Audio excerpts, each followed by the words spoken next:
Sometimes, to better understand a complex situation, an analogy that serves as a good metaphor is sought.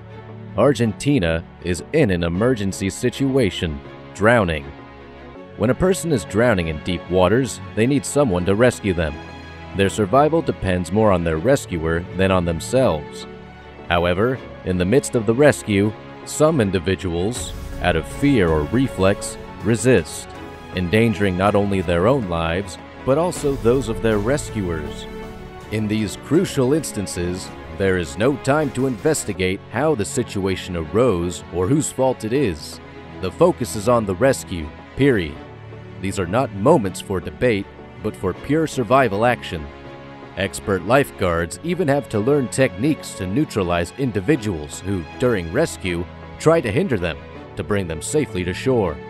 And Argentina seems to have been swimming in turbulent waters for many years, doing so quite poorly. When it had opportunities to get out, it simply didn't, and returned to the same situation.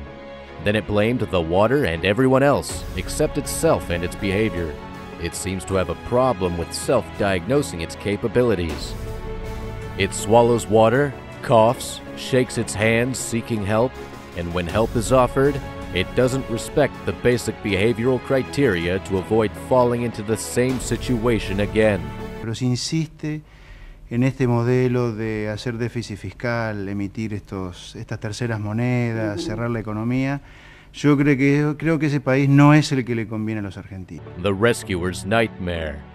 The political management model systematically applied by the country is deficitary, which is not necessarily bad for a state when it borrows to invest in infrastructure. However, the political class ends up using it for the operational expenses of a state structure as enormous as it is absurd. Perhaps the situation that conditioned the management paradigm was that most of the country's recent presidents were lawyers by profession, except for Mauricio Macri, who is an engineer. This bias in education might have kept them away from macroeconomics, knowledge of economic theory, and could explain the maze of taxes and regulations in the fiscal model. These leaders, instead of making an effort to understand economic forces, tried for years to direct them, creating a truly surprising political culture that allocates resources arbitrarily to a sector, even if it doesn't have its own financing. This clashes head-on with the economic dilemma taught in every university or business school: scarce resources versus infinite demands. Years of ignoring economic science and lawyers steering the country's destiny turned Argentina into a place where the population is accustomed to receiving various benefits granted by the state through absolutely arbitrary administrative resolutions, without any counter-performance. When it can no longer be financed due to budget scarcity, its population, faithful to years of education, considers it as losing rights. They demand their resources regardless of the origin of the funds. Over the years and governments, a culture was created in which society normalized unacceptable things, such as tolerance for waste, the obscene evidence of widespread corruption by leaders, and a magical thinking that assumes the state always has money. In parallel, there was an exasperating passivity in accepting the growth of poverty and insecurity, transforming a once beautiful country into a less attractive and more dangerous place. Argentina's biggest challenge today is not the economic problem, it's the cultural factor to sustain the chosen change. Spending more than one has become normal, and a country management model applauded by all who received economic benefits, ignoring the consequences and the unviability of the situation. The current debt, a result of all previous budget deficits, was partly constituted by the sum of budget items allocated to self-proclaimed progressive sectors, considering them a right and not precisely generating progress. Today, these sectors are embodying a very untimely resistance, disregarding or ignoring the economic unviability of their position, not fully understanding that they will have to transform if they want real recovery for the country. Some political and union representatives have even said that the external debt should not be paid because it is done with money taken from workers, and they have expressed this request in Congress. ¿Por qué? ¿Por qué tenemos que pagar una deuda con el hambre de nuestras niñas y nuestros niños, con salarios miserables de los trabajadores? The same Congress that in 2001 announced the suspension of debt payments and generated one of the most shameful episodes for the international reputation of a nation. The organizations that lent money to the country when requested are not guilty of the debt.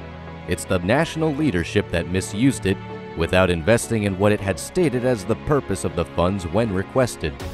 President Milei was very clear on this delicate issue, stating that he will honor all commitments and commit to a sustainable course over time. Without that, the country cannot expect commercial integration with the world or foreign investments. Is there any doubt about that? The effort to be made is significant, not only economically, as most internal battles are in the cultural realm, the way of thinking, beliefs, and the particular idiosyncrasy that conditions possible development. Many Argentinians seem not to understand the magnitude of the changes implied by a libertarian liberal model, nor are they ready to leave the state paternalism, assuming their own responsibilities and risks. These limitations are in the mind.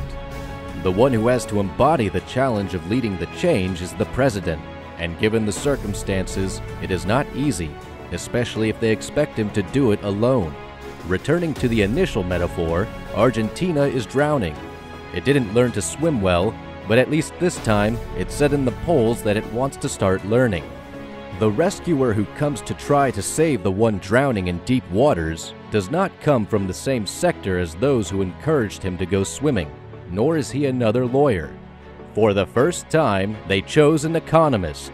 It would be good to let him work and support him for the good of all.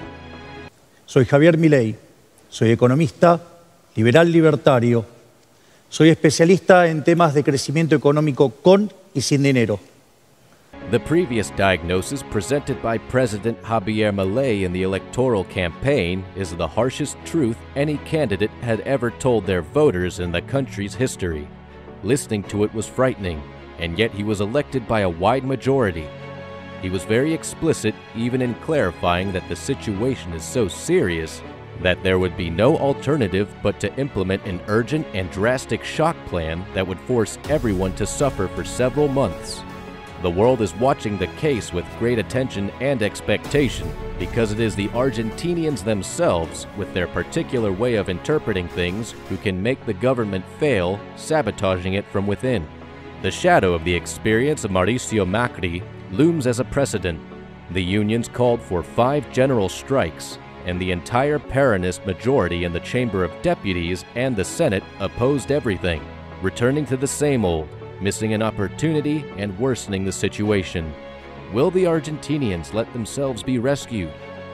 The particular idiosyncrasy, difficult to define, seems to express something like, I want to, but I don't want to. The world eagerly awaits Argentina to integrate into international trade under the strong leadership of the new president who achieved a high level of exposure at the Davos World Economic Forum and a completely new geopolitical alignment. But first, they will take note of the signals given outward and inward.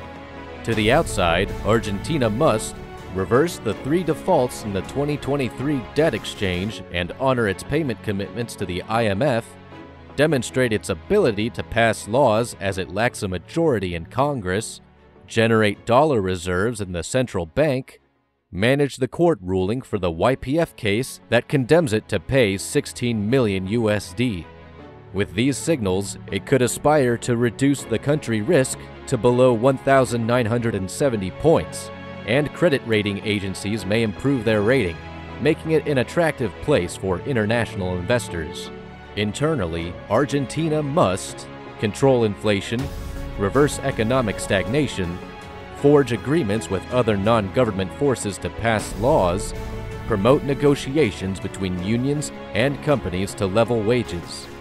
The paradigm shift Argentina needs cannot come solely from a president and his vision.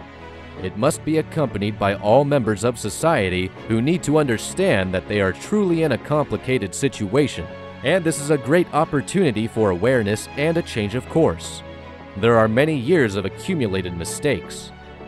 Some countries needed to be victims of war or even atomic bombs to unify towards a change that made them resurge.